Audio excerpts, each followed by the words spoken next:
Floor tiles লাগানোর সময় এই দুইটি ভুল আমাদের মারাত্মক ক্ষতি করে। টাইলস লাগাই দিয়ে যায় মিস্ত্রি অনেক ভালো, কিন্তু কিছুদিন পরে ঢপঢপ করে। আমাদের অবশ্যই করণীয় হচ্ছে বালিটি সুন্দরভাবে দোরসা করে নিতে হবে এবং টাইলস লাগানোর আগে ফ্লোরে গ্রাটিং দিতে হবে, এবং যখন আমরা গ্রাটিংটি মিশাবো অবশ্যই গ্রাটিংটি এমনভাবে করতে হবে যেন বেশি পাতলাও না হয় এবং ঘনও না হয়।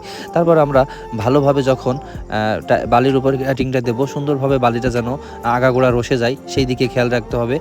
প্রয়োজনে আমরা কিছুটা কেটে দেব বাঁকা করে, যেন পরবর্তীতে আবার টাইলসটা চাপ দিলে এই গ্যাপটা পূর্ণ হয়ে যায়।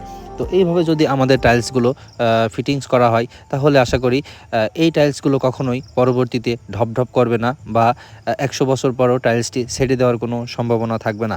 তো আপনারা যদি এইভাবে টাইলসটি ফিটিং করে আপনাদের মিস্ত্রিরা আপনাদের বাসায়, তাহলে অবশ্যই আপনাদের কাজটা অনেক সুন্দর হবে।